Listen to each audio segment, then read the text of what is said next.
ఇస్తా అంటే ఎట్లా? దయాకర్ గారు ఏంది ఇది? ఎన్నికల భరోసానా?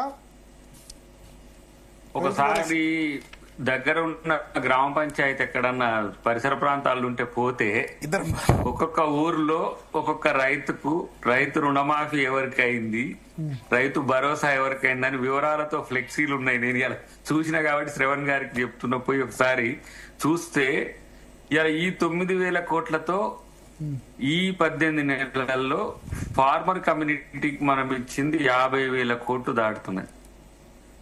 వాళ్ళు 9 సంవత్సరాల్లో కూడా రైతు రుణమాఫీ పూర్తిగా చేయలేదు. 9 సంవత్సరాల మొత్తం గ్రాండ్ టోటల్ మీరు తీయండి, 9 సంవత్సరాల్లో రుణమాఫీ 1 లక్షే వాళ్ళు ఇచ్చింది, మేము 2 లక్షలు. కానీ రైతు భరోసాకు సంబంధించి వారు అంటున్నారు, వారు కామర్స్ డాక్టరేట్ కాబట్టి వారికి ఫినాన్స్ మీద బాగా పట్టు ఉంటది. కానీ 42,000 కోట్లు ఒక సంవత్సరానికి మీరు తెచ్చిన అప్పులకు వడ్డీలు కట్టే పరిస్థితి వచ్చింది. వెనకటికి నాకేం గుర్తొచ్చిందంటే, మనం చదువుకుంటప్పుడు అప్పు చేసి పప్పు కూడు అనేది ఉంటది. అంటే అప్పు చేసినా పప్పు కూడు తినడమే గొప్ప. కానీ మనోడు అప్పు చేసి నాటుకోడి కూరనో చీలకూర ఏదో మటనో ఇంకేదో తిన్నట్టు చేసిండు. ఇలా పరిస్థితి ఎట్లా ఉందో ఒకసారి గమనిస్తే తెలుస్తుంది. ఎందుకు ఆర్థికలు ఏమొచ్చిందంటే 7 లక్షల కోట్ల రూపాయల పైసలకు అప్పులు. ఇక రమారమి అది పెరుగుతా ఉంది, ఇక కొన్ని శాఖలు తీస్తా ఉంటే గాని ఇంత ఆర్థిక దుబారా చేసిన స్టేట్ ను ఇలా గాడిలో పెడుతున్న పరిస్థితిని మెచ్చుకోకపోని గాని అసలు ఎట్లిస్తారు మీరు? రైతు భరోసా ఇస్తారా? మీరు ఇచ్చేది ఎందుకు ఇస్తారు అన్నట్టు ఉన్నది కదా. రైతు రుణమాఫీ చేస్తే 31,000 కోట్లు 32,000 కోట్లు లంసం వచ్చింది. దాంట్లో మనం కొన్ని కారణాలు కొన్ని మందికి రాలేదు, అవి వస్తే దానికి కూడా వదిలేదు ఏం లేదు, వాటిని అయిపోతుంది. ఇంకా చేయమని చెప్పేశారు ఇక అయిపోయింది రుణమాఫీ అన్నారు. 2 లక్షలకు 45 లక్షల మంది రైతు రుణమాఫీకి 45 లక్షల పైచీలకు అర్హులుంటే మీరు 20 లక్షల పైచీలకి ఇచ్చేసి 25 లక్షల మందికి ఇవ్వలేదు. ఇది డేటా. ఏమన్నా 1-2 లక్షలు అటు ఇటు ఉంటుండొచ్చు కానీ but this is the fact. ఇది నేను చెప్పినా దయాకర్ గారు చెప్పినా అదే ఫ్యాక్ట్. సరే, మీరు దాన్ని చర్చ పెట్టండి. నాకున్న సమాచారం అయితే అంటే మామూలుగా రఘునందన్ గారు అయితే ఎప్పుడు నడుస్తారు, మనం మాతో కలుస్తాడు మన ప్రిన్సిపల్ సెక్రటరీ. Very complicated. మనం ఇష్యూ రిజాల్వ్ చేయనియే వాళ్ళు ఇన్ని రోజులు ఆపి చేసిండ్రు. అది 22-23 వేల కోట్ల వరకు పోయినట్టుంది అంతే నాకు తెలిసి. కానీ నేను అంటున్నా, ఇప్పుడు 21,000 కోట్లు 22,000 కోట్లు ఎట్ ఏ టైం చేయడం అనేది రైతులు వ్యతిరేకిస్తున్నారా? మీరు 1 లక్ష వరకు రుణమాఫీ చేస్తా అని 9వ సంవత్సరంలో 99,000 చేసిండ్రు.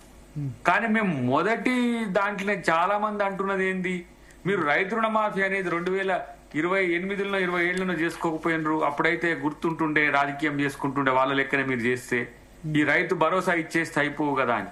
కానీ 2 లక్షల రుణమాఫీ అనేది మేము కట్టుబడి ఉన్నాం కాబట్టి ఎంత పంటి కాటన బట్టైనా చేయగలిగినది ఒక చర్చ. నేను అన్నిటికంటే ముఖ్యంగా ఫార్మర్ కమ్యూనిటీ బిగ్గెస్ట్ కమ్యూనిటీ, మిగతా వాటికి అన్నిటికంటే కూడా మనం వర్గాలుగా చూస్తే ఎస్సీలు, ఎస్టీలు, బీసీలు, ఓసీలు, మైనారిటీలు ఇట్లా అన్నా కూడా అన్ని కులాల్లో ఫార్మర్ కమ్యూనిటీ ఉంటది. కాబట్టి అది రైతు ఏదైతే సంపద ఉంటుందో అది రాష్ట్రం సంపద కాబట్టి దాని మీద పెట్టుబడి పెట్టినాం. సరే, బోనస్లు ఇచ్చినాము, ఈ ఇన్సూరెన్స్లు చేసినాం, ఏమేమో మీరు డిస్ట్రాయ్ చేసిన అన్నిటి రీకూప్ చేసినాం. కానీ ఈరోజు రైతు భరోసా మీరు 19,000 ఒక రైతుకి అప్పు ఉంది అన్నారు కదా, 19,000 కాదు, అంతకంటే ఎక్కువ ఉండేది కూడా 26, 27, 28 ఆర్థిక సంవత్సరాల్లో పూడ్చుకునే శక్తి ఈ ప్రభుత్వానికి ఉంది. ఎందుకంటే మీరు ఎట్లా చేస్తారు, అక్కడ భూములు అమ్మబోతే ఆడందాం, ఇక్కడ భూములు అమ్మబోతే ఈడడ్డం పడదాం, వాళ్ళని ఆర్బీఐ నీయకుండా చేద్దాం, కేంద్ర ప్రభుత్వం ఎట్లాగే ఏం చేయదు, కాంగ్రెస్ గవర్నమెంట్ కాబట్టి ఎట్ట చేస్తారు చూద్దామన్నా కూడా మేము రైతుల పట్ల కమిట్మెంట్ ఉన్నది. కాబట్టి ఇంకా చెప్పాలంటే ఎవరు కూడా ఇంత సాహసోపేతంగా చేసిన 50,000 కోట్లు ఏ రాష్ట్ర ప్రభుత్వం అయినా చూడండి ఒక సంవత్సరం లోపల చేసినారు. ఏ రాష్ట్ర ప్రభుత్వం ఇంత పెద్ద స్టేట్ ఉత్తరప్రదేశ్ తీయండి, అంత పెద్ద ఎంత 22 కోట్ల పై 50,000 కోట్లు ఏంటండి? 20,000 కోట్లు కదా రుణమాఫీ. ఇప్పుడు లెక్కలు ఇక పెట్టిన వేయవా? కాదే 50,000 కోట్లు చేస్తావా? కాదే 50,000 కోట్లు రైతులకు రొక్కంగా ఇచ్చిన ప్రతి దానికి రైతుకి ఇచ్చిన ఏదైతే రైతు భరోసా కావచ్చు, మీ మాఫీ కావచ్చు, మీ ఓకే, అవన్నీ ఇచ్చినవి కావచ్చు, ఓకే, 50,000 కోట్ల దగ్గరికి ఆహా, ఓకే ఓకే, అదే ఓకే, ఒక రుణమాఫీ community. 50,000 అంటారు అనుకుంటాం. ఓకే, ఆహా, ఇప్పుడు ఇవన్నీ భరోసాలు, తర్వాత సబ్సిడీలు, బోనస్లు, వీటిని అన్నింటినీ కలిపితే ఇంత పెద్ద ఎత్తున చేస్తే కూడా రైతులు మిమ్మల్ని మాత్రం ఇక వదలరు, రైతులు పట్టించుకోరు అని. అంటే ఇప్పుడు సమస్య ఏమైందంటే పెట్టినోళ్ళేమో ఓర్వరట, పెట్టనోళ్ళేమో తిరగబడతారట. మీరు లేపితే కూడా లేచిటోడు ఎవడే ఆడ. ఇది నేను అంటున్నా. రైతు భరోసా అనేది ఒక సెన్సేషన్. నాకు తెలిసి 9,000 కోట్లు ఉత్తరప్రదేశ్ మీరు డేటా తీయండి. నేను కొన్ని రాష్ట్రాలే చూసిన. వాళ్ళు ఎంత అసలు బీజేపీ ప్రభుత్వం రుణమాఫీ చేస్తుందా? మేము చేయమంటుంది. మీరు చేస్తా అని చేసిందా? అది రుణమాఫీ అనేది కాంగ్రెస్ బ్రాండ్, అది మేమే చేస్తున్నాం. ఫ్రీ కరెంట్ మీద అనుకున్నారు, మేమే కదా. రాజశేఖర రెడ్డి గారు అప్పుడు చేసిందే కదా, అది రైతులకు ఇచ్చింది మేమే కదా.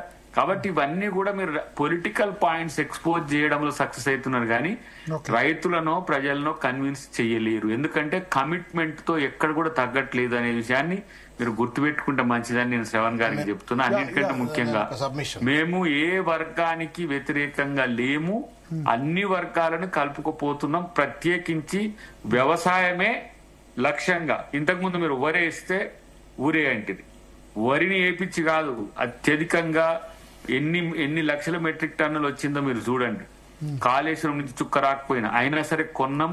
మీరు ఏదో అక్కడక్కడ రానివన్నీ విమర్శలు చేసినా బోనస్లు ఇచ్చినాం, సన్న బియ్యం ఇస్తున్నాం. ఇవాళ ఎవరు ఈ రాష్ట్ర రైతులు పండించిన వడ్లతోనే ఈ రాష్ట్ర ఇప్పుడు ప్రజలకే మేము సన్న బియ్యం ఇచ్చే ప్రయత్నం చేస్తున్నాం. కాబట్టి ఇంకా రేపు ప్రగతిశీలంగా ఉండబోతుంది. కాబట్టి మీరు విమర్శలు ప్రజలకు, రైతులకు, లేకపోతే ఇతరత్ర సమాజానికి ఉపయోగపడే విధంగా ఉంటే మంచిది. కానీ ఇంకా ట్రోల్స్, ఇంకా అబద్ధాలు, ఇంకా ప్రభుత్వాన్ని అవాసుపాలు చేస్తా అంటే నాకు తెలిసి ప్రజలు పట్టించుకుంటారని నేను అనుకుంటున్నాను.